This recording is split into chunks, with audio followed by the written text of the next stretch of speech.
여러분 안녕하십니까? 이영근 박사입니다. 안녕하세요.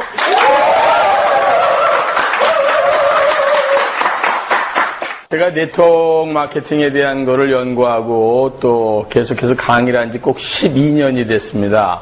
제가 SK그룹에서 한 26년 동안 생활을 하고 방향을 바꾸면서 네트워크 마케팅 하시는 분들하고 인연이 맺은 게 벌써 10년이 넘었는데 그동안 많은 사람들하고 대화를 나누고 그 다음에 그 사람들을 좀 이끌어 주려고 애도 쓰고 또 제 나름대로 가르침에 있어서의 시행착오도 많이 겪어봤는데 언젠가는 한번 이분들에게 좀 더 왜 네트워크 마케팅에서 그렇게 실패들을 많이 하는가, 그리고 왜 도대체 어려운 것인가, 그리고 또 어떻게 하면 성공적으로 네트워크 마케팅을 같은 값이면 짧은 시간 내에 성공의 길을 가게끔 만들 것인가, 이런 거를 누군가 공적인 입장에 있는 공인이 분명하게 좀 선언을 해주는 것이 좋지 않을까 하는 생각을 늘 했던 겁니다. 오늘 여러분들한테 제가 갖고 있는 생각을 정리를 한번 쭉 해서 강의를 드릴 테니까 열심히 노력해서 꼭 네트워크 마케팅을 가지고 성공의 길로 가시기를 꼭 기원하면서 부지런히 말씀드리겠습니다. 우선 네트워크 마케팅들에 대한 그 역사적 배경을 우선 잠깐만 살펴보면은 왜 네트워크 마케팅이라는 게 이렇게 많은 사람들에게 전 세계에서 각광을 받기도 하고 비난을 받기도 하느냐 하는 거를 한번 살펴볼 필요가 있습니다. 네트워크 마케팅이 처음 시작된 거를 이제 문헌적으로 찾아보면 1934년도에 아주 미국에서 비타민 전문 회사가 출범을 했던 것을 1939년도에 누트릴라이트라고 아메이의 전신인 회사가 그것을 인수하면서 일단 네트워크 마케팅 형태를 띈 첫 번째 회사가 등장하기 시작했으니까 대강 지금까지 약 70년의 역사를 가지고 있다, 이렇게 생각하시면 됩니다. 이 70년의 역사라는 건 엄청 긴 거죠. 강산이 변화도 7번이나 변할 정도인데 그 네트워크 마케팅이 왜 이렇게 많은 국가에서 전 세계에서 지금 50개국 이상에서 전부 아주 활발히 이루어지고 있는데 이런 게 이루어지고 있느냐, 거기는 분명한 이유가 있을 거다 이 말이에요. 네트워크 마케팅은요, 학문적으로 볼 때 과거에는 전혀 없었던 유통구조의 혁명입니다. 이게 제가 미국서 공부할 때도 멀티레벨 마케팅, MLM이라는 단어는 많이 있었어요. 이게 멀티레벨 마케팅이라는 게 다단계다, 이런 뜻이죠. 이 다단계라는 것이 사실은 나쁜 뜻이 아니고 당연히 모든 유통구조는 다단계입니다.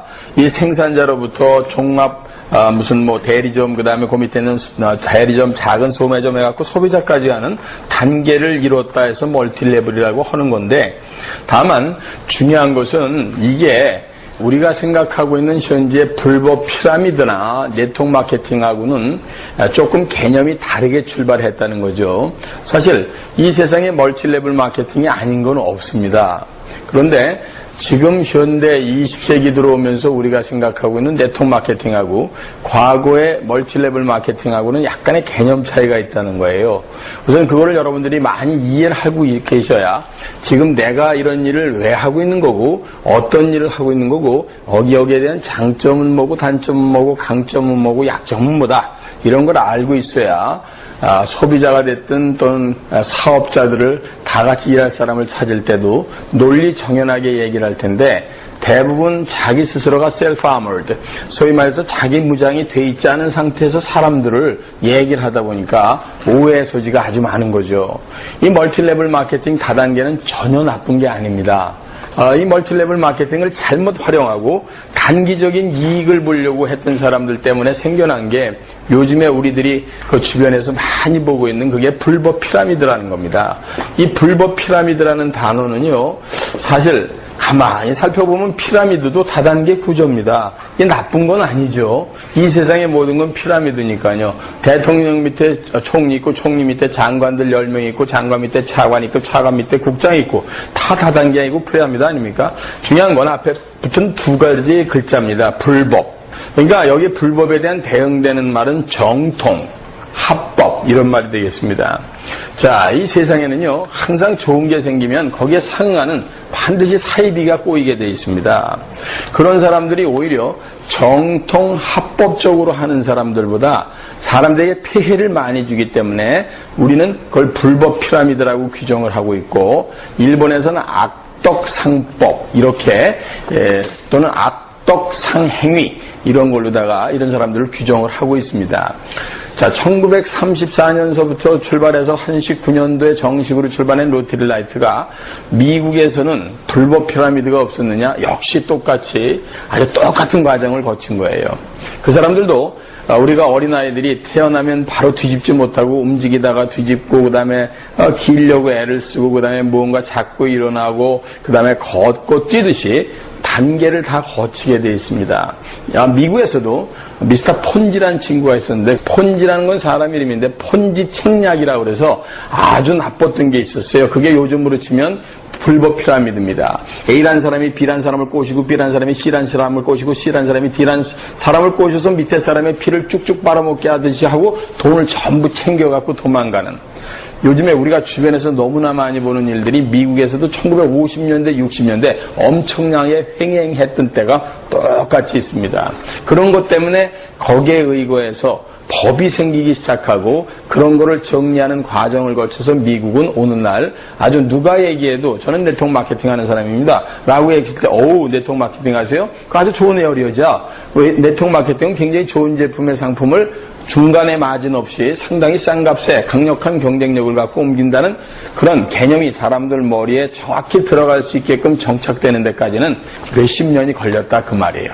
자, 일본의 경우도 살펴보면은 일본은 1963년도에 들어왔습니다. 그때 일본에 들어왔던 회사는 우리가 알고 있는 무슨 아메이나 누스킨이나 이런 회사가 아니고, 여러분 처음 들어보시는 분도 계실지 모르겠지만 밀폐용기 중에 아주 유명했던 회사가 있는데 여성분들 혹시 아시는 분 계세요?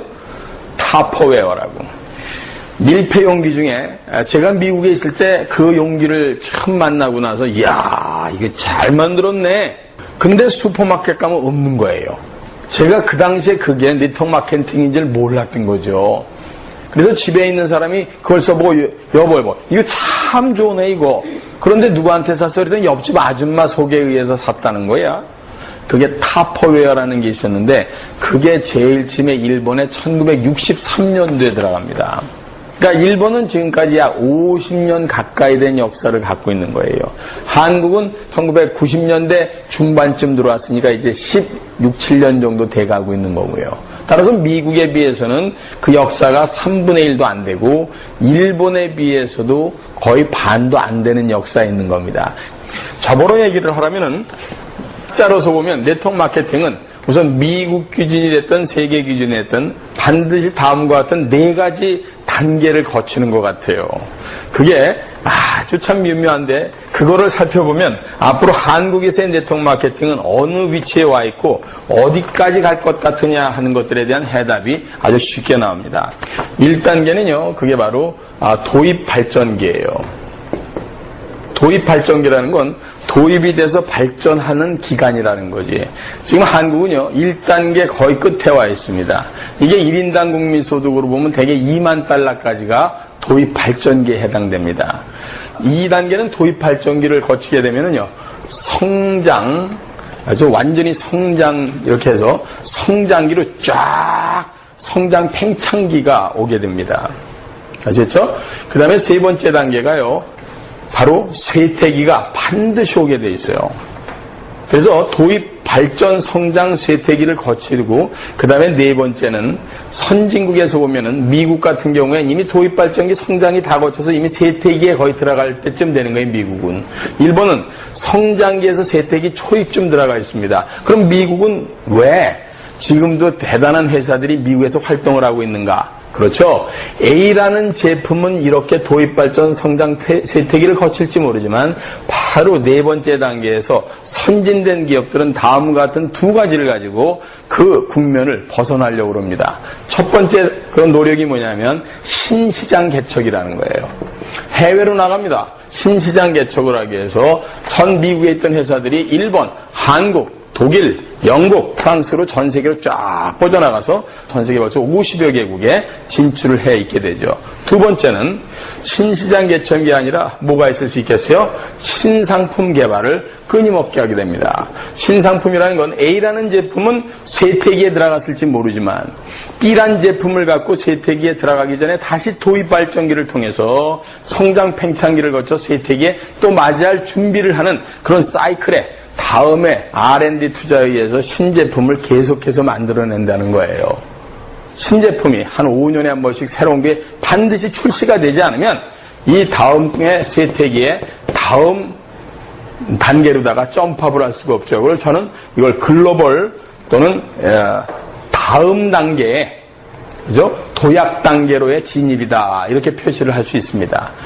뭐 이걸 심플하게 나누면 1단계 도입, 2단계 발전기, 3단계 성장, 4단계 쇠퇴기로 할 수 있지만 저를 한꺼번에 묶으면 도입 발전기, 성장, 쇠퇴기에 글로벌 한 스테이지로 가고 그리고 신상품에 따라서 새로운 단계로 그 회사는 계속해서 도약 발전을 할 수 있도록 애를 쓴다 그런 얘기입니다. 지금 미국의 경우에는 정확히 접어로 얘기하라고 그러면 전반적인 모습으로는 3단계, 그러니까 성장기를 완전히 거쳐서 쇠퇴기에 이미 들어가고 있다는 이렇게 생각합니다.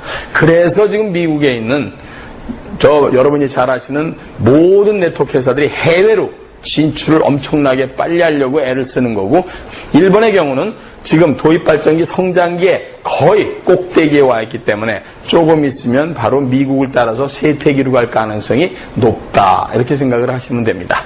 자, 많은 분들의 의구심이 해결이 되셨나 모르겠는데 그래서 많은 젊은이들이 그럽니다. 그러면 당신 스폰서 할 때는 잘 되다가 나 때는 전부 쇠퇴기 들어가면 어떡합니까? 라는 것이 바로 이와 같은 대답을 통해서 그건 걱정할 거 없다. 그런 회사를 잘못 선택하면 정말로 20년도 안 돼서 문을 닫는다 이거야. 그러나 70년, 80년 이렇게 가는 회사들을 보면 국내 기업도 마찬가지지만 자동차가 됐든 무슨 선박이 됐든 전자가 됐든 신제품 개발과 해외 시장 개척을 계속해서 모든 제품을 스위치하면서 도입 발전 성장 쇠퇴기를 거치는 노력들을 하니까 그런 회사를 그래서 제대로 선택을 해야 된다라고 제가 말씀을 드리는 겁니다.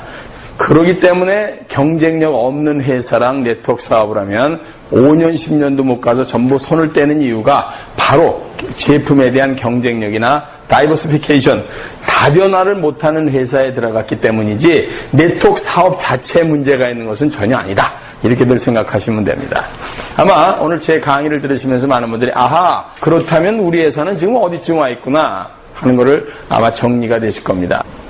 잠깐 역사를 아울러 봤습니다만 그럼 한국의 현재 입장은 그냥 간추려서 말씀드리면은 우리는 지금 도입 발전기를 끝내고 앞으로 성장 팽창기에 들어갈 가능성이 많다.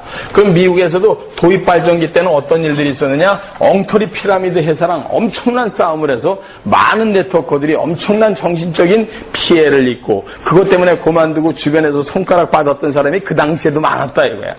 그런데 미국이나 일본은 굉장히 막걸리 잔을 이렇게 놔뒀다가 그냥 놔두면 시간이 지나가면 맑게 찌꺼기가 갈리고 맑은 물이 뜨듯이 그런 상태로 지금 가고 있는 중이고 우리는 아직도 막걸리가 혼탁한 상태에서 좋은 회사와 나쁜 회사를 제대로 구별 못하는 많은 사람들이 있기 때문에 오늘 제가 이 책과 이런 강의를 하려고 마음을 먹고 반드시 이따 말씀드리겠지만 어떤 기준에 의해서 회사들을 선택해야 되는가 하는 것도 말씀을 드릴 겁니다. 자, 우리가 네트워크 마케팅을 왜 이런 것이 탄생을 했을까 하는 탄생 배경을 생각해 보면 굉장히 재미있습니다. 네트워크 마케팅은 왜 생겼을까? 그리고 왜 70년까지 갔을까? 만약에 네트워크 마케팅이 그만한 존재 의미가 없다면 반드시 망해야 됩니다. 네트워크 마케팅의 가장 큰 컨셉은요, 지금까지의 기존 유통 구조가 중간에 있던 마진을 너무 다른 사람이 많이 취하고 있다는 거예요. 그래서 생산자로부터 소비자까지 가는 데 있어서 어떤 제품에 따라 다릅니다만 화장품이나 뭐 이런 제품은 2배, 3배. 어떤 거는 4, 5배까지 가격이 높은 경우도 많고 우리 배추 한 포기는 생산지에서 1,000원인데 슈퍼마켓 동네 가면은 4,000원씩 팔리는 이런 현상이 그 중간 마진이 너무 유통 구조에 많이 떨어진다 그 말이에요. 네트워크 마케팅의 기본 컨셉은 중간 유통 마진을 없애고 생산자와 소비자가 직접 만나게 함으로써 쓰는 사람이 훨씬 경쟁력 있는 가격으로 쓰고 중간에 있던 마진을 소개해준 회원과 소개해준 사람의 노력에 대한 대가로 돌려주는 것을 시스템화한 거를 네트워크 마케팅이다 이렇게 얘기하는 겁니다. 따라서 이런 네트워크 마케팅이 잘 되려면 아주 중요한 한 가지 전제 조건이 깔려야 돼요. 그게 뭔지 아세요? 제품의 경쟁력이 반드시 있어야 된다는 거야. 제가 제 책에 썼습니다만 일본의 유명한 미쓰비시 연구소의 회장이었던 양반이 이렇게 얘기하는 거예요. 가장 내가 동감을 해요. 네트워크 마케팅은 본인이 회원으로서나 소비자로서나 써보고 야 이거 좋구나 라고 생각해서 사업의 의도 없이 딴 사람에게 소개를 해서 야 나 이거 써봤는데 너무 좋아 그거 한번 써봐 그래서 그 사람이 새로운 소비자를 소개하는 그런 시스템을 네트워크 마케팅의 기본 컨셉으로 갖고 있는 겁니다. 그래서 써본 사람이 야 그거 좋네 좋은데 좋긴 좋은데 가만히 있어봐 잘해보니까 나를 소개해준 사람은 그걸 가지고 회원이 아니라 사업을 하면서 돈까지 버네 그럼 나도 그거 하면 안 되냐? 라는 생각을 갖고 하게 만드는 것이 네트워크 마케팅의 가장 기본적인 컨셉이다 말이에요. 따라서 제품의 경쟁력이 없는 회사는 반드시 망하게 돼 있어요. 서바이브가 안 됩니다. 유사한 제품을 다른 데 다 있는 제품을 구두로 다 연결해서 그 사람들한테 팔게 되면은 상대방의 재구매가 일어나지 않는다는 거예요. 네트워크 마케팅의 가장 중요한 건 재구매율입니다. 그걸 써보고 이야 좋네 하고 저 같은 사람이 계속해서 사서 쓰듯이 다른 사람들도 자동으로 회원들이 사서 쓰게 만드는 그런 개념을 우리 네트워크 마케팅의 가장 중요한 개념으로 볼 수 있는데 지금 그거를 충족 못 시키는 회사들이 너무 많다는 거야. 아셨죠? 그래서 네트워크 마케팅의 근본적인 출발 취지는 이렇게 중간 마진 유통 구조를 없애서 소비자에게 경쟁력 있는 제품을 싸게 갖다 주고 그리고 중간 마진을 소개해준 사람한테 보답으로 주고 더 중요한 건 중간에 있는 모든 마진 중에 상당 부분을 R&D 투자에 바로 옮겨서 다음 제품을 R&D, 연구개발에 투자할 수 있는 시스템을 갖추고 있는 회사가 가장 경쟁력이 있다는 거예요. 여기에 이게 안 되면은 절대로 오래 서바이브 못합니다. 지금까지 살아있는 미국이나 일본의 회사들을 보면 그래서 반드시 자가 제품을 강력한 경쟁력을 갖고 있는 제품을 가지고 있는 회사들이 지금 전 세계를 제패하고 있는 것이 바로 그겁니다. 그래서 반드시 이렇게 R&D 투자가 제대로 안 되고 그 다음에 보상 시스템에 의해서 소개해준 사람한테 보상이 제대로 안 된다면 그건 오래 갈 수가 없다 이거야. 그건 망해라 그래서 망하는 게 아니라 자동적으로 망하게 돼 있는 거다 이 말이죠. 알겠죠? 이게 바로 네트워크 마케팅의 시스템의 탄생한 배경이야. 그래서 제품 경쟁력 이걸 가장 여러분들은 다른 네트워크 마케팅 회사들하고 싸울 때도 이걸 반드시 항상 염두에 두면서 말씀하시면 깨끗이 끝나는 일들이야. 이거보다 더 좋은 R&D 투자를 해서 기가 막힌 게 있다? 그러면 그거 써야지. 당연하잖아요? 근데 딱 두 가지야. 진짜 좋은 게 있는지도 별로 못 봤지만 있어도 엄청나게 비쌀 거다 이 말이야. 유사한데 왜? 광고비나 모델료나 이런 게 엄청나잖아. 네트워크 마케팅은 광고를 안 하는 걸 기본 원칙으로 하잖아. 구전 광고만에 의존한다. 왜? 써본 사람이 그 사람이 좋다고 다른 사람에게 얘기해 줘야만 네트워크 마케팅이 형성된다라고 믿는 거거든. 자, 그러면 이렇게 좋고 미국이나 일본에서 억만장자나 천만장자가 그렇게 많이 나오는데 한국에서는 도대체 왜 이렇게 실패들을 많이 하는가? 그 얘기를 하면서 제가 분명히 알고 수 있는 거는 미국에서도 일본에서도 모든 네트워커가 성공하는 건 아니다 이 말이에요. 쉽게 얘기하면 서울대학교 법과대학을 들어갔다 해서 모두 다 사법고시에 패스하는 게 아니다 그 말이지.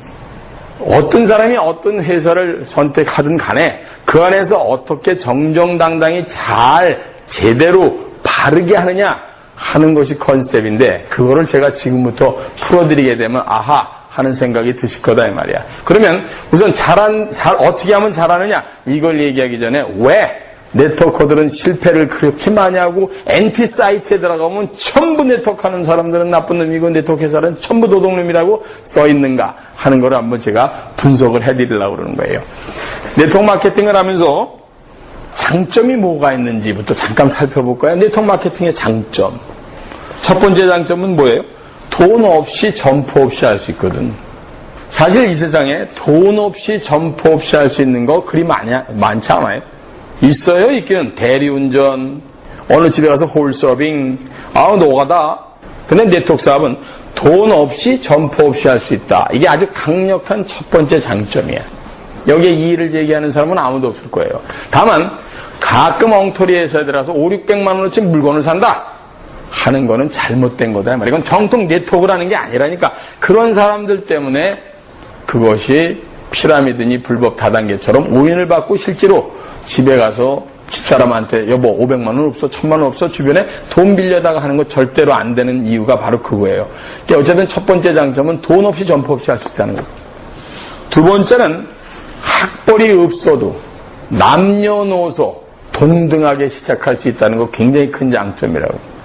이거 뭐 네트워크 사업을 하는데 무슨 박사학위가 필요한 거야, 석사학위가 필요한 거야, 대학, 무슨 좋은 대학교 서울대학을 나온 게 필요한 거야. 전혀 학벌이 필요 없고, 당신은 여자니까 안 되시고 할머니니까 안 되시고 당신은 너무 젊으니까 안 되고 연령 제한 없다 이 말이에요.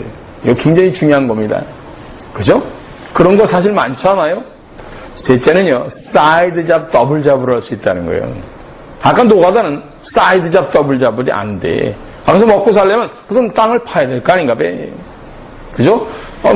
나가서 일하는 아주머니들도 말이에요. 하루 종일 아침 몇 시부터 몇 시까지 무조건 나가서 설거지 해야 되는 거지. 생각날 때마다 한두 시간 가서 일할게 이거 안 되잖아.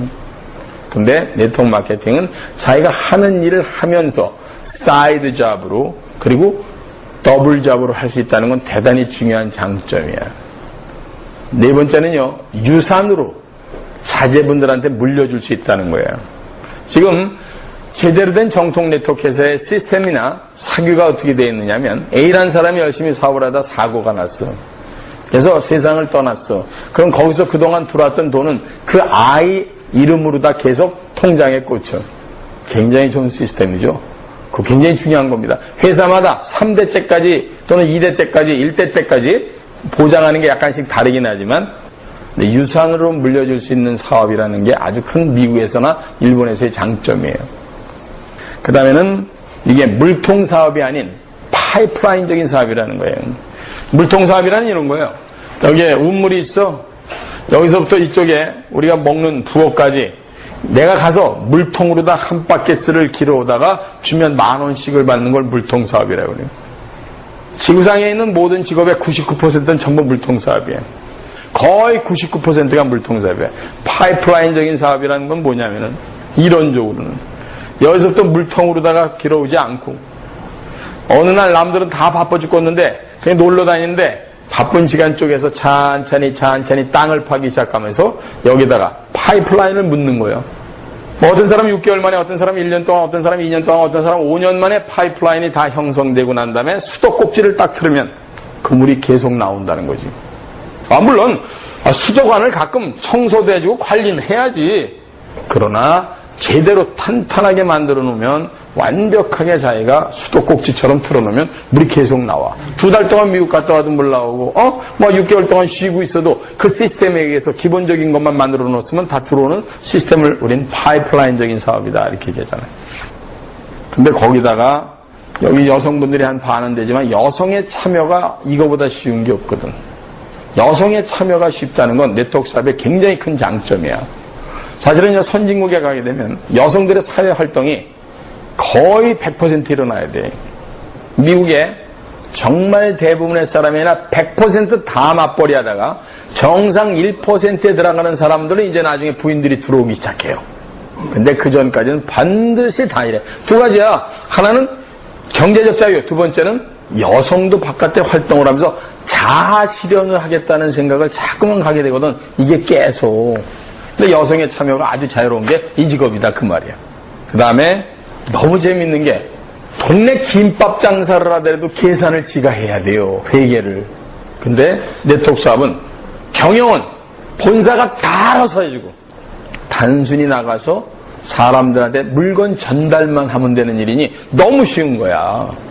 생각해보세요. 동네, 식당 가게를 하시더라도 부부가 다 끝나고 나서, 청소 끝나고 나서 오늘 입출금 얼마고 말이야. 그 다음에 세금 얼마 나오는지 말이야. 나중에 생각지도 않던 부가가치세 나오고, 뒤로 앞으로 나고 뒤로 밑으로. 이런 거 하나도 걱정할 거 없다는 게 네트워크 사업의 가장 큰 장점 중에 하나야.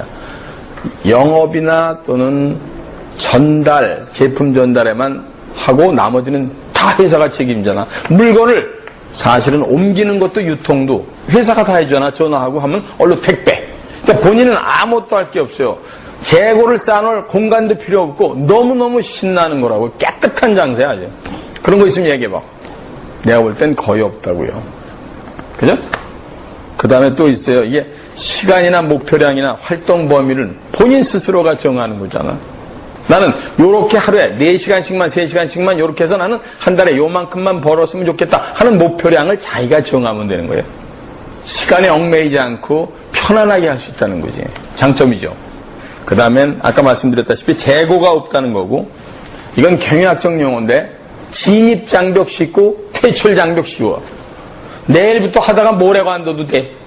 다른 건 김밥 장사라도 하면 5천만 원에 들어가서 당장 사골세 미치면서도 붙들고 앉아있어야 된다고. 내 진입장벽과 퇴출장벽이 아마 이 세상에서 제일 낮을 거예요. 나 내일부터 시작하겠습니다. 오케이, 하세요. 난 모레 그만두겠습니다. 그럼 관두세요. 한 번 더 생각해보지, 그래? 관두겠습니다. 관두십시오. 이거 아니야? 그 다음에 가장 중요한 것 중에 하나가 가족이 할 수 있다는 거, 이 다음에. 처음에는 많은 사람이 홀로 하다가 나중에 성공자가 되면 가족이 하는 사람이 많아요. 가족이 같이 사업을 하는 것이 그렇게 많지 않거든, 이 세상에. 근데 아까도 얘기했지만 돈 없이 점포 없이 학벌 없이도 할 수 있고 사이드 더블 유산으로 애들한테 물려줄 수 있으면서 물통사업이 아닌 파이프라인적인 사업으로 여성의 참여가 쉽고 평생 기업이 될 수 있으면서 경영은 본사가 다 해주고 시간 목표랑은 지 맘대로 하고 재고도 없고 진입장벽 퇴출장벽 낮으면서 가족이 할 수 있는 거 있으면 얘기해봐. 내가 볼 때는 없어요. 나는 많은 사람들이 요즘에 내 홈사이트에 와가지고 페이지에 와서 얘기해. 그러면 난 질문해. 너 집에 돈 많으냐? 학벌 좋으냐? 그래? 그럼 네가 할 수 있는 건 몸으로 떼는 거구나. 오케이. 그러면 몸으로 뗄 수 있는 건 서너 가지가 있어. 1. 보험. 2. 자동차 영업. 3. 네트워크. 근데 보험과 자동차는 물통 사업이야. 네트워크 사업만이 혼자 하면서도 시간이 가면 갈수록 쌓이는 파이프라인적인 사업이니까 너 한번 해보려면 해봐. 단, 이따 말씀드렸지만 단점이 있어요. 장점이 있으면 반드시 단점이 있거든. 근데 묘하게도 장점은 많은데 단점은 상대적으로 적은 사업이에요. 근데 그걸 크게 보면 큰 거니까 한번 잘 들어보란 말이에요. 단점 1이 뭔지 아세요? 단기적으로 이익이 시원하게 나질 않아. 그래서 내가 사이드 잡, 더블 잡으로 항상 시작했으면 좋겠다고 난 강력히 주장하는 거예요. 보험이나 자동차는 단기적인 이익이 네트워크 사업보다 훨씬 빨리 나. 그래프로 그려드리면 아주 시원하게 이해할 수 있어요. 아주 정말 죽겠다. 제일 빨리 돈 벌고 싶다. 그러면 나는 많은 사람한테 자동차나 보험으로 가라고 그래. 돈 없이 백 없이 학벌 없다. 오케이, 글로 가. 근데 그거는 돈을 이렇게 벌어요. 네트워크 사업은 처음에 시작이 여기서부터 돼. 그러다가 나중엔 이렇게 돼. 이 시간 동안 애쓰고 지나가면서 일정 시간이 지나면은 아까 얘기했던 물통 사업보다 상당 부분 롱런 하면서 죽을 때까지 돈 벌 수 있는 거예요. 그래서 네트워크 사업이 선진국에서 그렇게 각광을 받는 거야. 이거를 이해 못하는 사람이 많단 말이야. 다만 처음 시작할 때 이게 없다. 그럼 하면 안 되지. 당장 먹고 사는 게 바쁩니다. 그러면 난 네트워크 사업하지 말라고 그래요. 다만 다른 거 하면서 여기 네트워크에 대한 비전을 봤다면 다른 거 하면서 해라. 100만 원에서 150만 원 벌기도 쉽지 않거든. 초기 사업자들은. 인정하세요? 네. 근데 이걸로 계속된다면 다 관둬야 돼. 그런데 나중에 보면 1000만 원, 2000만 원 버는 사람들이 반드시 탄생하게 돼 있는 시스템이거든, 이게. 많은 사람이 그래요. 대한민국에 네트워크 다 깔면 회원 다 없으면 어떡하느냐고. 그래서 내가 참 너 걱정도 팔친다. 너 죽을 때까지 다 넣었어, 저 자식아. 그리고 아까도 얘기했지만 글로벌 시장이 있다는 걸 자꾸만 잊어버리고 새로운 제품이 계속 나온다는 걸 깜빡깜빡 까먹는 거야. 인생은 길게 보면요. 반드시 기업들은요, 100년, 200년, 300년을 가려고 애를 쓰는 이유가 뭐냐면, 또 가지는 이유가 뭐냐면, 그렇게 새로운 시장과 신제품 개발이라는 걸 갖고 여러분 머리 꼭대기에서 고민하고 있으니까 걱정하지 말라고. 그거 걱정하면 땅 꺼질까봐 걸어 다니지 못한겨. 별 걱정을 다 하는게요. 다 해서 우리 대한민국 4,800만이 다 해운대면 어떡하지, 이지라라고 앉아있어. 미국도 벌써 70년을 해도 전혀 이상 없이 전 세계에서 매출액이 지금 엄청나게 커지고 있잖아요. 아셨죠? 네. 이거는 네트워크 사업은 선진국형 사업이에요. 선진국에 가야 잘 되는 사업이에요. 왜?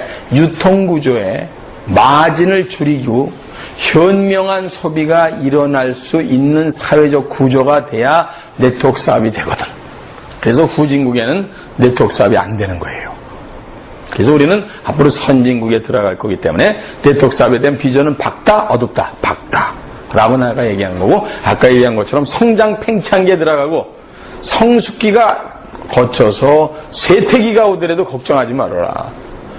지금 여러분이 몸담고 있는 회사들은 글로벌하게, 여기에 있는 사람이 미국에 있는 사돈의 팔촌과 영국으로 다 유학 간 녀석하고 회원을 하면 거기서 사는 게 한계에 있는 사업자한테 전부 포인트가 올라오니까 65억이 대상이다라고 생각하면 간단한 거예요. 어떤 사람이 그래, 현대자동차 저 차 다 팔아먹으면 결국 현대자동차 망하는 거 아닙니까? 이런 얘기하는 거나 똑같아. 그렇잖아요? 그게 아니라 현대자동차는 전 세계 시장을 계속 개척하고 새로운 자동차를 계속 구미를 당기게끔 계속 엑셀러레이팅 하잖아. 그건 여러분이 걱정하실 일이 아니다라는 거예요. 아셨죠? 두 번째 단점은요, 너무나 잘 아시겠지만 주변에서의 좋지 않은 시선이야. 네트워크하니? 아이 새끼들 이거 응? 불법피난이다 이렇게.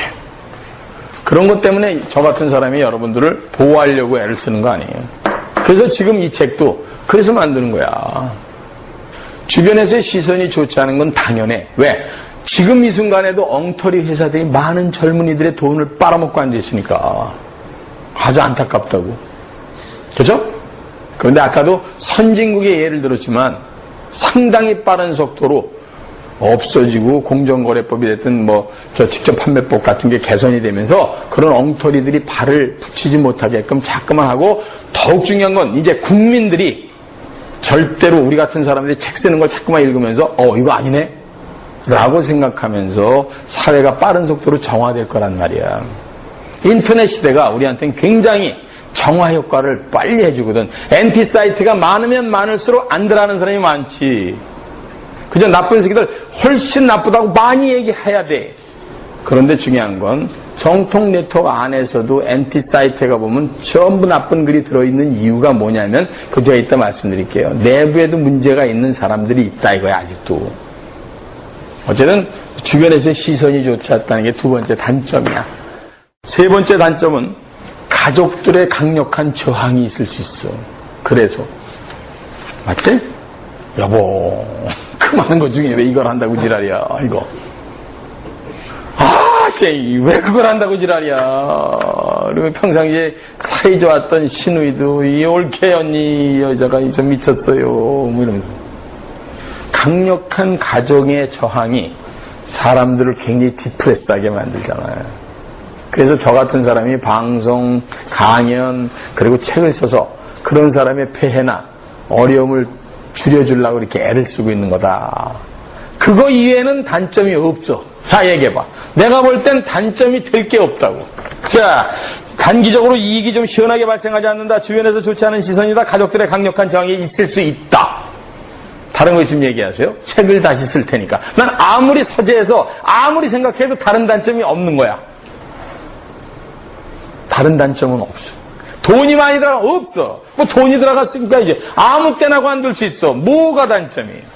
장점은 제가 12가지를 나열했는데, 어느 책이 미국 책에는 20가지까지 나열을 했는데, 난 그렇게까지 하지 만 12개면 충분하고, 단점 3개를 나열하니까 나열할 게 없어요. 내가 다 제가 꺼내낸 거거든. 제가 12년 동안 보면서 이렇게 좋은데 단점은 상대적으로 3개밖에 없는데 그 3개가 상당히 클 수 있어. 그러나 조금만 생각하면 아무것도 아닐 수 있어. 아시겠죠? 네. 그래서 네트워크 회사가 왜 이렇게 많은 사람들이 실패하는가 하는 거를 이번에는 실패하는 이유를 꺼내드릴게. 그래야 가슴이 시원해지실걸. 네트워크 마케팅에서 실패하는 사람을 제가 수많은 사람을 많이 연구했어요. 내가 네트워크 마케팅 강의를 하러 다니면서 제일 많이 받는 질문이 뭔지 알아? 박사님은 네트워크 마케팅을 해보지도 않고 어떻게 잘하세요? 이렇게. 두 가지 이유야. 정말 잘 알아서 칭찬하는 거고, 하나는 신있고 약간 꼬우는 거야. 당신이 해보지도 않는데 어떻게 우리의 애로사항을 이렇게 많이 알아? 이렇게 얘기하는 것처럼. 그때 제가 이렇게 얘기해. 내 맹장을 내가 수술 안 해봤다 그래서 의사가 다른 사람 맹장 수술 못하냐 이 병신 같은 새끼야. 이렇게 얘기하지.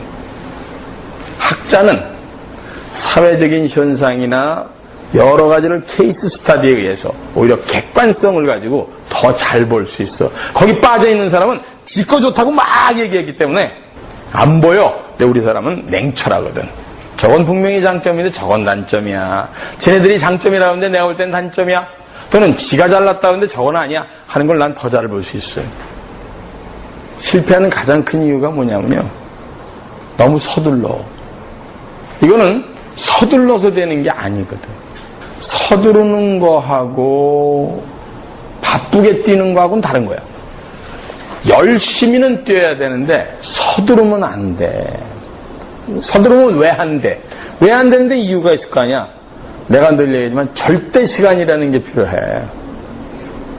아이들이 일어나서 움직이고 하고 뭐 해가지고 짚고 일어나서 걷고 뛰는 데까지는 단계별로 아이들을 다 키워봤으니까 반드시 절대 시간이 있어. 태어나자마자 짜! 이러면서 아빠 뛸까요? 이러는 놈은 없다고.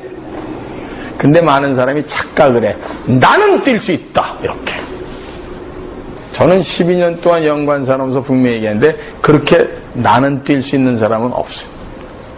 너무 서두르는 이유 중에 두 번째가 이게 마지막 길이다 라고 생각하는 사람이 많아요.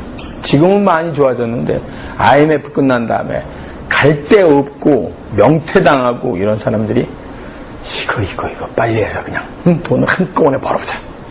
그래서 불법 피라미드들이 성행하는 거야. 1, 2년만 잘하시면 연봉 1억 됩니다.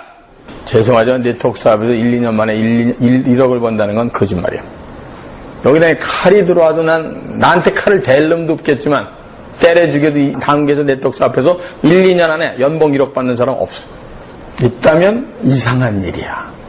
진짜 표창장 줘야 돼. 네트워크 마케팅은요, 2, 3년 안에 돈을 벌겠다는 생각을 가지면 안 되는 거야. 죽을 때까지 평생 직업으로 대를 물려서 하겠다는 사업의 기본 개념이 근본적으로 흔들리잖아. 그죠? 반드시 너무 서두르면 안 돼. 열심히 하는 거하고 서두르는 건 다른데, 서두르는 사람이 너무 많은데 그 이유는 많은 사람이 부추겨. 나는 다시 한번 얘기하지만 열심히 하는데, 그래서 시간을 단축은 하는데 서두르면 백전백패야.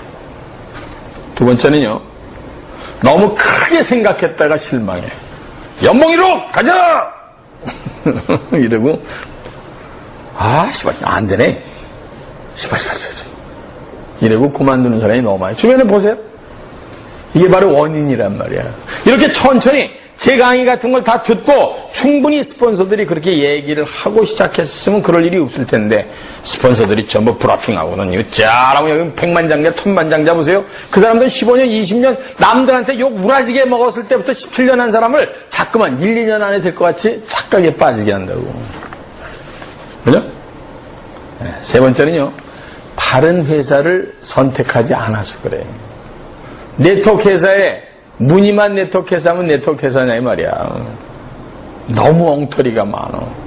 이따 바른 회사 선택하는 방법을 알려드리겠지만 반드시 바른 회사가 아니면 중간에 알았으면 빨리 털어야 돼. 근데 많은 사람이 우리 스폰서는 안 걸 거야 하고 가다가 1년 2년 시간만 다 까먹는다 말이지. 네 번째가 중요해요. 스폰서가 정상적인 활동을 하지 않는 경우에 밑에 사람이 실패해. 야, 물건 사. 올려야 돼. 직급으로 올라가야지.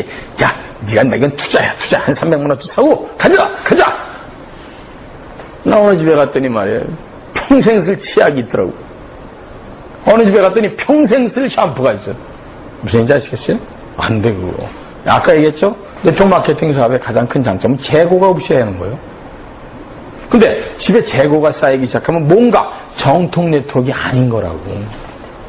그죠? 아까도 얘기했지만 마케팅에서 실패하는 이유 중에 하나가 이제 사업 초기에 큰 수입이 되질 않아서 될 줄 알고 그냥 다른 거 다 집어치고 뛰어들어왔다가 어우씨 이거 안 되네. 그래서 앞으로 남고 뒤로 깨지는 식으로 자꾸만 되다 보니까 아유 이거 관둬야 되겠다 이렇게 생각하는 경우가 있다는 말이죠.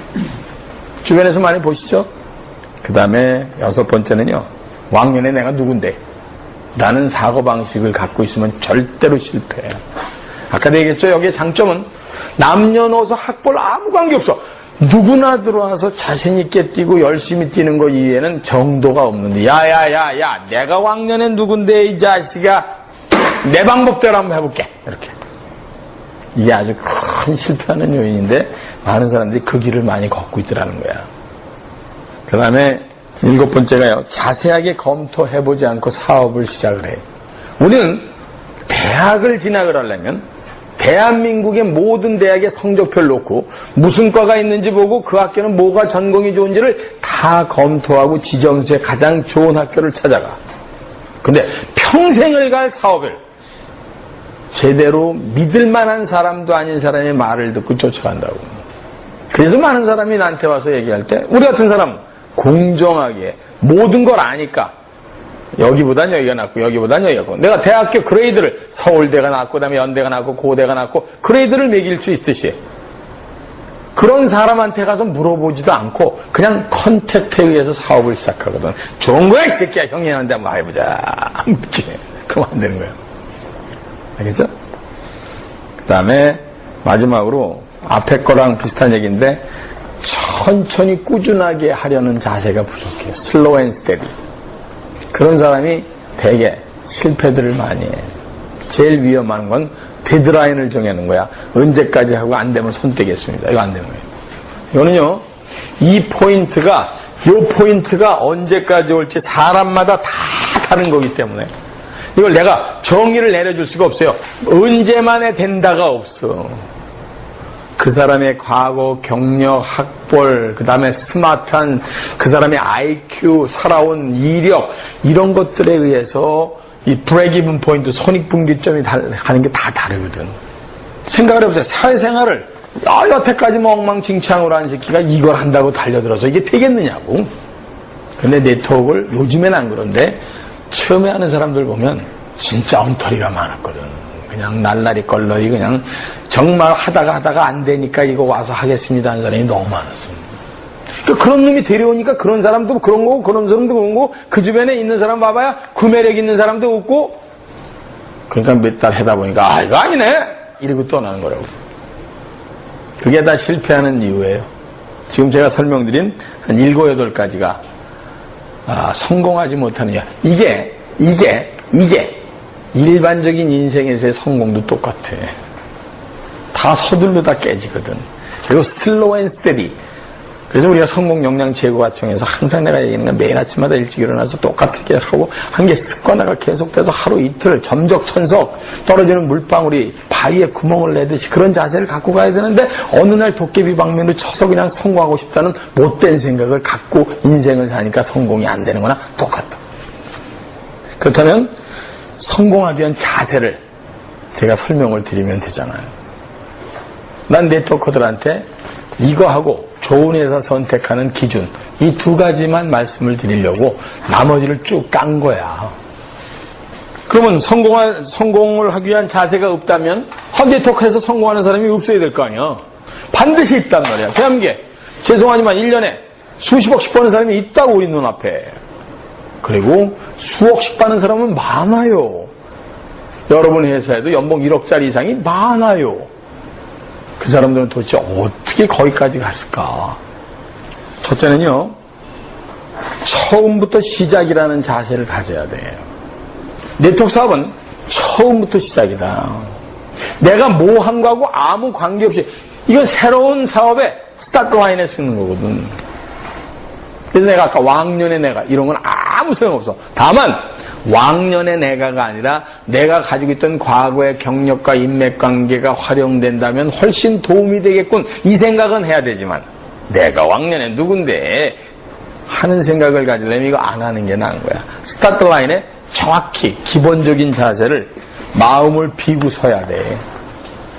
두 번째는 목표를 분명하게 설정해야 돼요. 네트워크 사업을 왜 하는가? 자, 돈을 벌고 싶다. 얼마를 벌고 싶다. 언제까지 어느 정도의 목표에 가지고 도달할 수 있도록 목표를 선명하게 가져야 된다고. 그냥 좋다니까 한다. 이러면 안 돼. 이게 명쾌해야 된다고. 그리고 어느 정도 돈을 벌려고 그러는 거냐. 그죠? 연봉 5천, 연봉 1억. 몇 년도까지. 이때 개꿈을들 많이 꾸거든. 개꿈의 가장 큰 단점이 뭐냐면 그 꿈 때문에 자기가 가위 눌려. 쉽게 얘기하면 그 꿈 때문에 실망이 커서 주저앉는다고. 어몽길 대장하고 내가 얘기를 하면서 한 가지 참 가슴에 와닿는 거 얘기를 들었어. 자기네들 같은 사람들이 등산을 할 때 꼭대기를 쳐다보고 올라가면 절대로 등반을 못한대. 너무 멀어서. 기가 질려서. 절대 안 된대. 그럼요. 그랬더니 10발짝 앞만 보고 그냥 거기만 보고 가고 또 다음 10발짝 하다 보니 8,782m 올라간대 말이야. 참 맞는 말이야. 나도 지금까지 살아온 걸 되돌아보면 학사 때는 여기서 A 학점 잘 받고 석사 때는 석사를 해야 되고 그 다음에 박사기 받고 그 다음에 그 다음 얘기지. 그거 시작도 안 한 놈이 나는 대한민국의 이런 거는 너무 동떨어진 얘기야. 그거 꿈은 분명히 좋은 건데 그건 그냥 꿈으로 가지고 있고 그걸 목표화시켜야 돼. 한 생각을 해보라. 우리가 여름 휴가 떠나는 놈도 목적지를 정해놓고 가면서 인생에 이 장장 큰 여행을 하는 사람이 어떻게 인생의 목표나 목적지가 없냐고 쎄. 그냥 되는 대로 살아보겠다.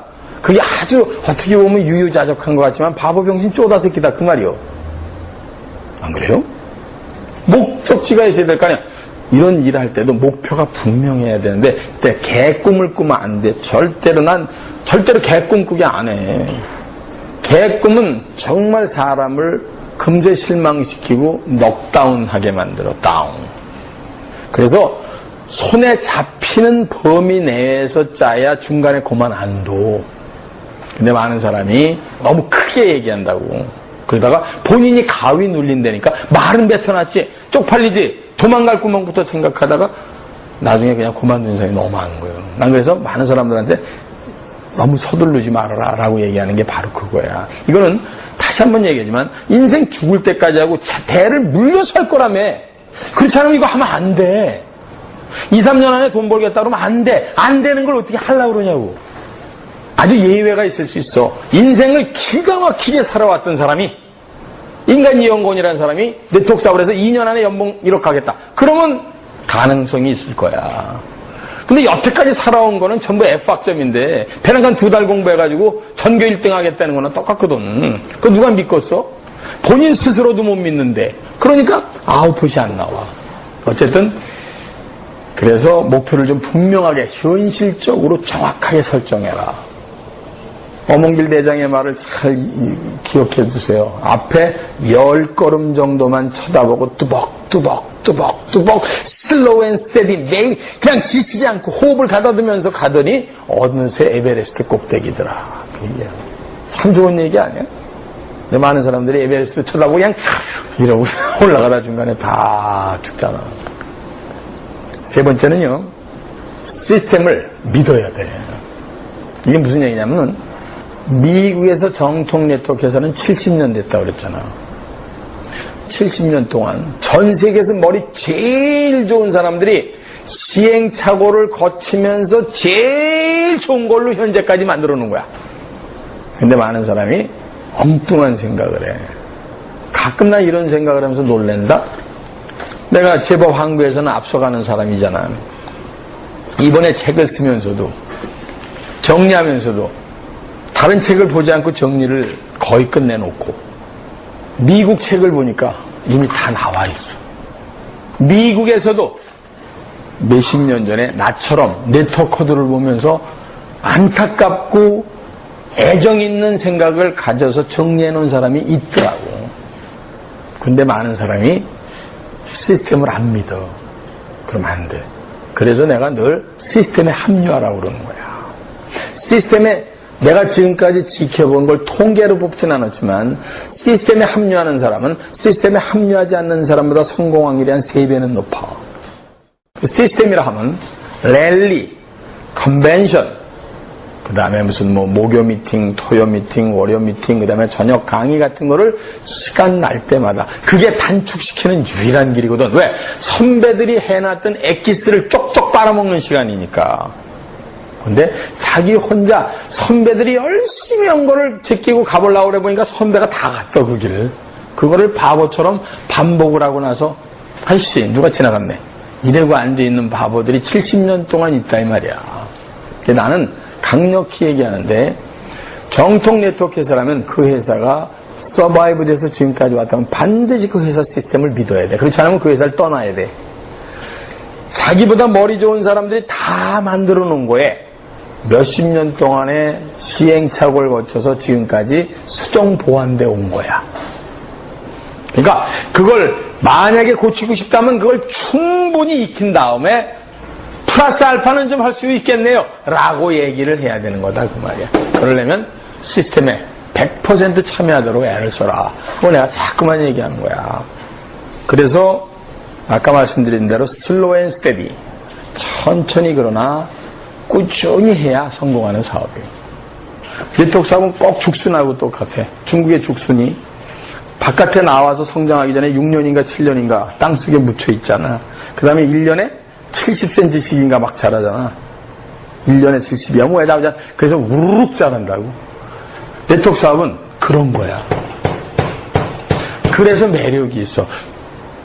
그냥 궤도에 올라가려면 그렇게 쉬운 일은 아닌데 나중에 보면 그 다음부터 탄력이 붙기 시작하면 쭉 간다고.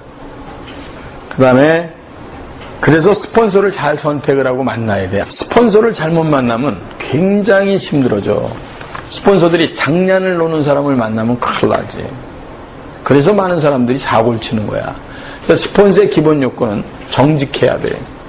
그리고 변함없이 오래 갈 사람이래야 돼. 10년, 20년, 30년, 40년 죽을 때까지 갈 수 있는 사람이면 제일 좋지. 아니, 베란가는 2, 3년 하다 스폰서가 쓱 없어졌어. 그쵸? 무책임한 거예요. 그치? 그리고 스폰서가 아주 사고 치는 사람이야. 야야야. 300만원어치 사서 직급 하나 올라가야 되는 거야. 이거 가자. 그러다가 집에 보면 재고가 이만큼 쌓이는 거야. 그러다가 기권하는 거야. 스폰서들을 잘 만날 때 가장 중요한 건 정직하고 바르게 하고 그리고 오래 갈 사람이래야 된다. 그런 생각을 하는 거예요. 알겠죠? 그 다음에 이거 중요한데 나보러 정의라면 이게 여태까지 책에도 없던데 이건 내가 처음 쓰는 용어인데 인디비주얼 그룹 비즈니스야. 인디비주얼 그룹 비즈니스는 뭐냐면 개인 사업인데 그룹이 이렇게 뭉쳐야 힘이 나는 사업이야. 이게. 그래서 랠린 이런 거 하고 그룹 미팅 자주 하는 거야. 분명히 개인 사업이야. 그런데 옆에서 형제 라인끼리 스폰서가 또 다른 그룹이 으쌰 야야 그럴 땐 케이스 이런 게 있어 하고 서로 공유를 해야 다 같이 클 수 있는 거기 때문에 한 달에 한 번씩 랠리도 하고 무슨 컨벤션도 하고 하는 인디비주얼 개인인데 그룹이 같이 해야 되는 비즈니스라 내가 만든 용어야. 인디비주얼 그룹 비즈니스라고. 내가 여태까지 12년 동안 이걸 보면서 뭐라고 정의를 했으면 좋을까. 그리고 내가 만든 거야. 아주 자신있게 전 세계에, 이건 이 단어를 쓴 놈이 없어. 나 이거 전 세계에다 자신있게 내놓으려고 그래. 이건 인디비주얼 그룹 비즈니스야. 전 세계에 이런 게 없어. 개인 사업이면 개인 사업이지 인디비주얼 그룹 비즈니스 없었다고. 근데 개인인데 혼자에선 절대로 승산이 없어. 너무 신기하잖아. 그래서 같이 몰려다녀. 분명히 같이 얘기해봐야 서로 돈 주고받는 것도 없어. 근데 같이 있으면 든든하고 서로 교환하고 내가 없을 때는 저쪽에 형제 라인이 새로운 손님한테 보여주고 자기 라인을 지가 얘기 스폰서 하는 것보다 옆에서 이거 좋은 거예요. 그 이런 건 이런 겁니다. 하고 자기 얘기로 하기가 좀 껄쩍지근한 걸 옆에서 도와주기도 하고 하는 분위기를 만들어가는 인디비주얼 그룹 비즈니스다 하는 게 굉장히 중요한 이게 성공 요소니까 그걸 인식해야 된단 말이야. 그래서 그런 모임에 자주 참여를 해야 된다 그 말이야. 인디비주얼 그룹 비즈니스로 시너지 효과를 가져오더라. 오케이? 그 다음에 한 가지가 안정적인 그래서 소비자를 먼저 구축한 다음에 사업자를 발굴해야 돼. 이게 무슨 얘기냐면 먼저 아까 얘기했죠? 네트워크 마케팅의 가장 중요한 건 뭐라고 해서 경쟁력 있는 제품을 본인이 써보고 상대방들한테 추천하는 추천 사업이거든. 그러면 추천해서 상대방들이 10명이 내가 소개를 해서 썼어. 난 사업을 하는 사람이야. 사업을 위해서 하는 게 아니라 회원 가입해가지고 그냥 쓰게 하는 거야. 회원 가입을 해야 싼 가격에 살 수 있으니까 다 써라. 이동안이 써라. 근데 이 중에서 이 많은 사람이 매달 재구매가 일어나는 거야. 그럼 자체적으로 내 세일즈 볼륨은 커지고 들어오는 커미션은 커지는데 그 중에 이거 봐라. 이거 사업을 해도 괜찮네. 저 양반 봐. 집에서 그냥 살기만 하던 사람이 몇 년 되더니 차도 바꾸고 지기랑 뭐 미국도 자주 왔다 갔다 하고 아주 괜찮은가 봐. 나도 해볼까? 그래 그거 하려면 어떻게 해야 되는 거야? 하는 사람이 소비자 중에 사업자로 나와야 정상이다고. 근데 대부분의 사람들이 먼저 가서 사업부터 하자고 매달려. 그럼 안 돼. 지금까지 내가 연구한 결과를 보면 사업자를 찾으면 안 돼. 소비자를 찾고 소비자가 이 제품 좋네요. 근데 사업까지도 해봐 더 좋아. 라고 얘기하는 게 정통 네트워크의 기본적인 프린시플이기 때문이야. 많은 사람이 여기서 실패를 해. 그냥 막 해가지고 자기 나름대로 사업자를 잘 얘기해서 했는데 그만. 이 사람의 포인트가 일로 올라오질 않고 독립이 돼버리면 그 사람 제껴놓고 자기 포인트를 다시 유지해야 되니까 굉장히 바빠지기 시작한다. 그치? 그러니까 안정적으로 사업자를 독립시키더라도 자기 포인트가 굴러갈 수 있을 정도로 소비자군을 구축해 놓으면서 그 안에서 사업자를 길러내야 그게 오래가는 건물이 된다 그 말이야. 탄탄한 파이프라인은 그렇게 해서 짜이는 거예요. 그리고 이제 그래서 세미나하고요 각종 그 툴이라고 그러지 무슨 뭐 테이프 책 이런 거 많이 읽어야 돼. 많은 사람들의 노하우를 많이 듣고 취하고 버릴 건 버리고 자기 거를 얹고 이런 노력을 해야 됩니다. 그리고 마지막으로 네트워크 사업은 실패의 연속인 사업이에요. 쉽게 얘기하면 거절을 항상 당할 수 있는 거야. 그래서 실패에도 늘 감사하면서 거절을 즐겨야 돼. 이거는 확률 게임이야. 10명을 만나면 그 안에 소비자는 반드시 있고 소비자 10명을 구축하면 그 중에 반드시 사업자가 나올 가능성이 점점 높아지는 거야. 따라서 여러분은 상대방들한테 가서 거절당하면 이렇게 얘기해. 오케이! 거절이 됐구나. 성공 확률이 점점 높아지고 있구나. 이렇게. 거절한 사람이 많고 나에게 실패를 준 사람이 있으면 바로 성공 확률이 있는 사람한테 가까이 걸어가고 있다는 뜻이란 말이야. 이건 성공 확률 게임이니까. 자동차 세일즈맨, 보험 세일즈맨 똑같아. 무조건 10명 컨택트하면 하나 있다. 근데 대부분의 사람이 9명 컨택트하고 안 되나 보다 하고 손을 놓는 거야. 10명째는 가면 되는데. 지금까지 나온 확률이야. 마케팅 확률이야. 20년 연관계 아니라 미국에서 100년 이상 한 확률에 이건 확률 게임이야. 그러니까 많은 사람을 지속적으로 컨택트하고 리젝트 당하면 감사합니다. 당신 리젝트한 거는 결국 당신의 미래를 보장 못 받는 거야. 오케이. 이 좋은 제품을 안 쓰다니 참 바보시네. 오케이. 다음에 또 올게요. 라고 속으로 생각하고 이렇게 생각하란 말이야. 다음번 만날 사람일수록 성공 확률은 높아지고 있구나. 이렇게. 이거는 여러분을 위로하기 위해서가 아니라 나는 영업 통이고 지금까지 마케팅을 누구보다도 잘했던 사람으로서 자신 있게 얘기하는 거예요. 근데 대부분의 사람들이 어느 회사에 가서 거래 제의했다가 리젝트 당하고 나오면서 실망을 더 많이 해. 난 우리 애들한테 전에도 SK에서 팀장하고 본부장 할 때 실패하고 보면 오케이 이제 확률은 더 높아졌다. 다음 회사를 공격하자. 이렇게. 반드시 확률 게임이야. 그래서 나중에 내가 다음 시간에는 또 이런 얘기하겠지만 그래서 콜드 마케팅이 그렇게 중요한 거야. 그냥 사람을 많이 만나야 돼. 그동안 잘 알았던 사람이 사회생활을 잘 했던 사람은 유리해 불리해? 유리하지. 근데 지금까지 자기가 늘 주변 사람들 신뢰를 못 쌓고 늘 어렵게 살던 사람은 성공률이 이미 낮아. 그치? 그러면 지금부터 신뢰 쌓기 들어가면서 콜드 마케팅이 훨씬 유리하지. 왜? 상대방이 나를 모르는 게 낫다고. 나를 아는 사람한테 가면 실패 확률이 더 높으니까. 자식아. 이게 어디서 알겠죠? 그건 내가 이제 다른 시간에도 공부해 드릴 거고, 오늘 일단 이게 바로 네트워크 마케팅에서 성공하기 위한 자세야. 근데 여기에 중요한 것 중에 하나가 이제 마지막으로 네트워크 사업하는 회사를 정확히 고르는 기준을 알려주겠다 이 말이야. 이걸 진작들 다 알고들 선택을 했었으면 그렇게들 나쁜 회사에 안 돌아다닐 텐데, 그죠? 근데 이런 얘기가 일부 책엔 다 있어. 근데 미처 그걸 보지 않고 결정부터 해놓고 나중에 그 책을 보고 자기 합리화로 읽어. 그래서 그러는 거예요. 그래서 나는 새롭게 시작하는 사람들은 반드시 이거는 원칙을 정하고 하라는 거야. 첫째는요, 그 회사가 정통 네트워크 회사인가. 정통 네트워크 회사의 기준은 뭐예요? 제품의 경쟁력이 있는, 소비자를 충분히 만족시켜서 재구매가 일어나고, 그 다음에 역사가 오래돼가지고 지금까지 사람들한테 사회적인 인식도 좋고, 그 다음에 더욱 중요한 건 제품 반품이 100% 되고 돈 갖고 미리 투자해서 하지 않는 회사가 정통 네트워크 회사란 거예요. 근데 혹회사는 600만 원어치 물건을 사야 회원가입을 시켜준다니 이게 말이 되는 거냐고.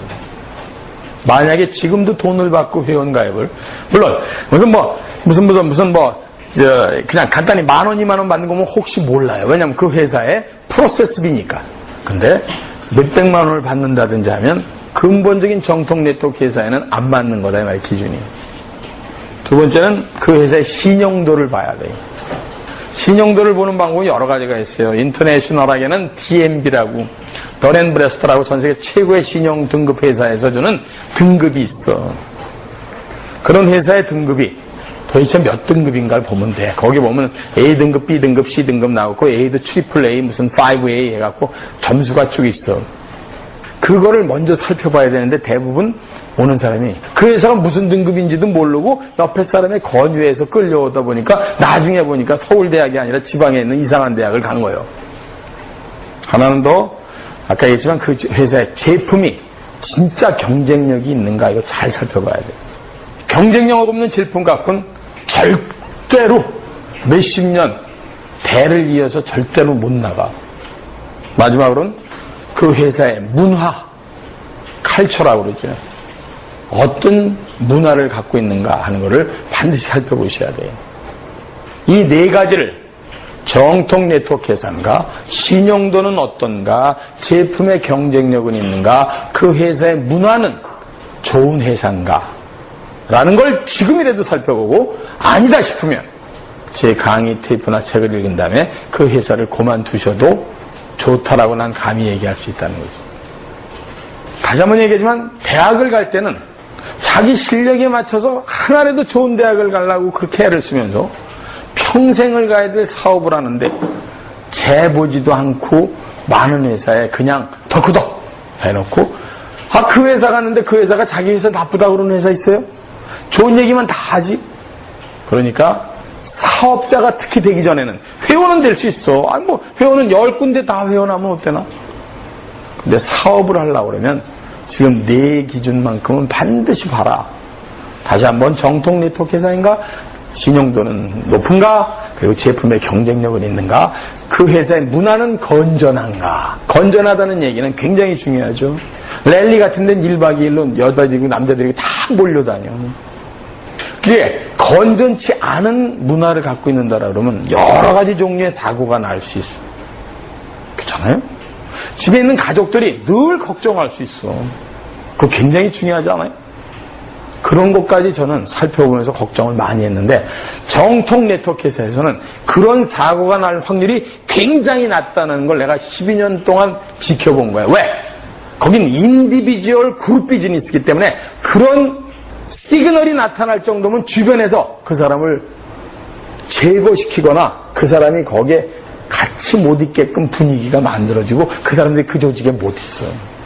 무슨 얘기인지 알겠어요? 그래서 여태까지 저게 여유지가 되는구나. 그게 아주 중요한 분야야. 그런 것들을 염두에 두시면서 생활하셔야 된다, 이렇게 생각하는 거예요. 반드시 오늘 큰 정리라면 네트워크는 70년 동안 전 세계를 휩쓴 유통구조 혁명이야. 검증에 검증을 거치고 70년이면 엄청나게 긴 세월이야. 네트워크 사업은 반드시 미래지향적이고 성공적이고, 그리고 좋은 사업으로 대한민국에서 뿌리 내릴 거야. 이건 왜냐하면 선진국 사업이고 우리가 선진국으로 진행 중이기 때문에 중요한 건 어떤 회사를 어떻게 선택하느냐 하는 것이 중요하고 스폰서와 함께 인디비주얼 그룹 비즈니스로 어떻게 호흡을 맞추느냐 하는 게 중요하고 실패 요소 아까 얘기한 것처럼 그런 요소들을 하나씩 하면서 내가 너무 서두르고 있지는 않은가, 목표는 분명한가 등등을 찬찬히 살펴보고 성공 요소로서 그거를 하나하나 획득하려고 나가는 사람은 반드시 찔레꽃 인생이 아닌 장미꽃으로 자기 나름대로 평생 직업으로서 사이드잡, 더블잡으로 또 나중에 전업으로 다 바꾸면서 인생을 정말 노후까지도 멋있게 살 수 있는 그런 사업꾼이면은 틀림이 없다. 이런 생각하고 미국 같은 선진국이나 일본에서도 그 젊은 사람들이 이렇게 일찍 시작을 한 사람이 많아요. 20대 후반에. 그게 가능했던 이유가 뭐냐? 20대 후반에. 선진국이었기 때문에 훨씬 더 가능한 거야. 사회적인 시스템에 선진국으로 가면은 사회 진출하는 이 경쟁이 너무 심해지잖아. 좋은 회사 들어가기도 너무 힘들어지고 평생 직장도 없고 하는 걸 일찍 깨달으니까 아주 일찌감치 자기 일을 하자, 업을 찾자라고 해서 젊은이들이 그렇게 자꾸만 선진국에서도 많이 조인을 하고 성장할 수 있는 산업으로서 지금 발전하고 있다 이렇게 생각하시고